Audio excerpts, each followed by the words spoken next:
Nah, selain itu, terlihat pula seorang ibu yang sedang memanggil-manggil nama anaknya dari bawah pohon bambu dengan melambai-lambaikan tangannya. Namun anehnya, semua warga dan tim SAR yang ada di sana sama sekali tidak melihat keberadaan Esa pada saat itu.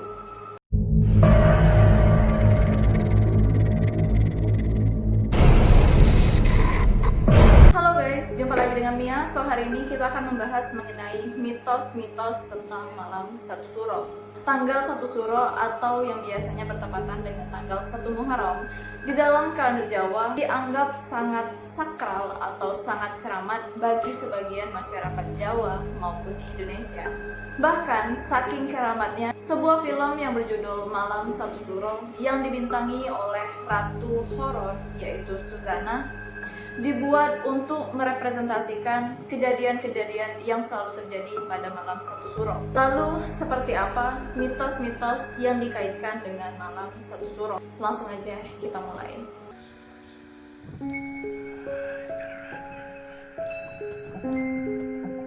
Mitos yang pertama adalah larangan untuk melaksanakan pesta pernikahan pada malam 1 Suro. Budaya Jawa sangat memantang jika orang tua menikahkan anaknya pada bulan Suro. Kepercayaan mereka mengatakan jika pesta pernikahan tetap dilaksanakan pada saat itu, maka keluarga akan ditimpa kesialan. Namun, sebagian orang mengatakan bahwa ini hanyalah mitos belaka. Alasannya adalah jika masyarakat mengadakan pesta pernikahan pada malam 1 Suro, maka hal ini akan menyaingi ritual yang dilakukan oleh keraton dan keraton dirasa sepi. Selain pesta pernikahan, pesta-pesta lainnya seperti pesta sunatan dan lain sebagainya juga dilarang dilakukan pada malam 1 Suro, dan kepercayaan ini sampai sekarang masih dipercaya oleh sebagian masyarakat di Jawa.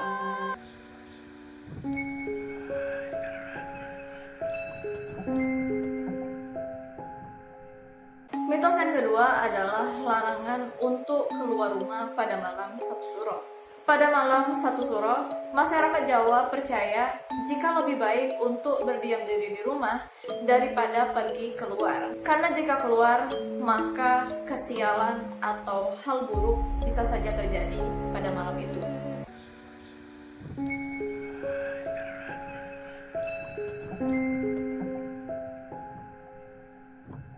Mitos yang ketiga adalah larangan untuk pindah rumah pada malam 1 Suro. Nah, seperti yang kita ketahui, di masyarakat Jawa ada yang namanya primbon dari Jawa. Di dalam primbon orang Jawa ini, ada hari yang disebut sebagai hari baik dan ada pula yang disebut sebagai hari buruk.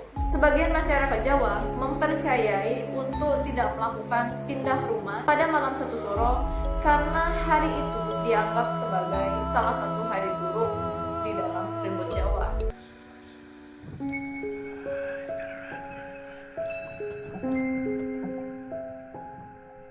Mitos yang keempat adalah larangan untuk berbicara pada malam 1 Suro. Beberapa orang memilih untuk melakukan ritual masing-masing pada saat 1 Suro. Beberapa di antaranya mengikuti ritual yang bernama Tapa Bisu. Tapa Bisu ini adalah sebuah ritual yaitu mengelilingi keraton Jawa dengan tidak mengatakan sepatah kata pun. Selain dilarang untuk berbicara pada saat melakukan Tapa Bisu, orang-orang tersebut juga dilarang untuk makan, minum, dan merokok pada saat melakukan ritual Tapa Bisu.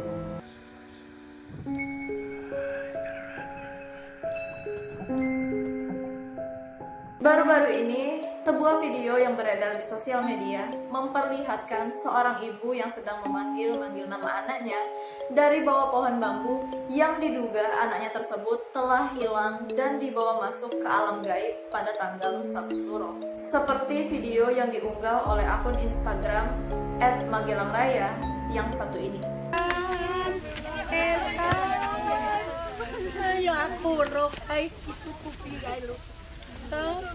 Dalam video tersebut terlihat warga dengan bantuan tim SAR sedang mencari seorang pria yang hilang bernama Esa di hutan bambu dekat sungai, tepat di lokasi ia hilang. Nah, selain itu terlihat pula seorang ibu yang sedang memanggil-manggil nama anaknya dari bawah pohon bambu dengan melambai-lambaikan tangannya.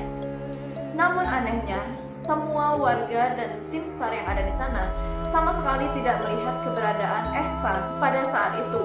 Ibu korban pun menjelaskan sambil menunjuk posisi anaknya di atas pohon bambu kepada semua warga yang ada di sana. Dari keterangan yang ditulis oleh pengunggah, seorang pria bernama Ehsan dikabarkan hilang seusai mandi di Kali Sungai Grogol Yudan, Kabupaten Magelang pada tanggal 19 Agustus 2020. Nah, pada saat itu Ehsan mandi di siang hari, namun hingga sore hari ia pun tak kunjung pulang ke rumah. Baju yang ia tanggalkan di pinggir sungai. Saat dicari hanya ada handuk dan peralatan mandi yang ia tinggalkan di pinggir sungai. Lalu kemudian Ehsan pun ditemukan pada malam Jumat tanggal 20 Agustus 2020 pukul 11 malam dalam keadaan linglung. Ia berjalan dalam keadaan telanjang menuju warung di depan MTS Puncak. Anehnya, saat akan diantar menggunakan mobil, ia menolak dan memilih untuk digendong saja. Akhirnya ia pun digendong oleh warga menuju rumah dengan kawalan Basarnas dan juga BPBD. Selain itu, beredar pula sebuah video yang memperlihatkan seorang pria yang sedang mewawancarai Ehsan mengenai bagaimana ia bisa hilang pada saat itu, seperti video yang satu ini. Awal mula bukane wingi iki kepriye? Sampeyan diceritane. Awal mulane meh atus ning kali. Heeh. Nah, jam pira ya? Sekitar jam 1. Atus ning kali. Yo. Gua HP to. Dolanan HP ngerasa arek buang. Yo buang sih. Ya karone kuwi HP. Nah, wis posisi tak ujuli kabeh, buang.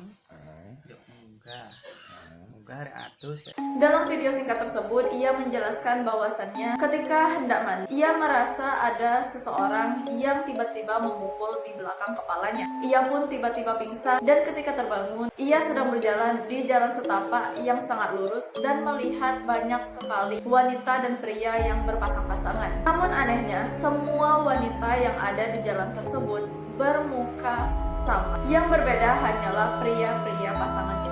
Ia pun berjalan terus mengikuti pasangan-pasangan tersebut dan tiba-tiba ia disuguhkan dengan banyak sekali makanan. Ketika ia hendak makan, ia pun teringat akan istrinya yang ada di rumah. Ketika itu, ia langsung saja keluar dari jalan setapak tersebut dan berlari sekencang mungkin.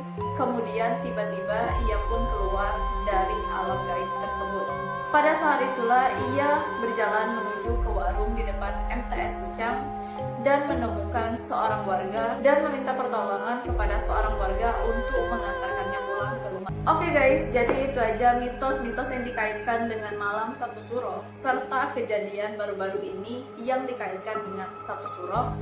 Bagaimana menurut kalian? Apakah kalian mempercayai mitos-mitos tersebut? Please komen di bawah.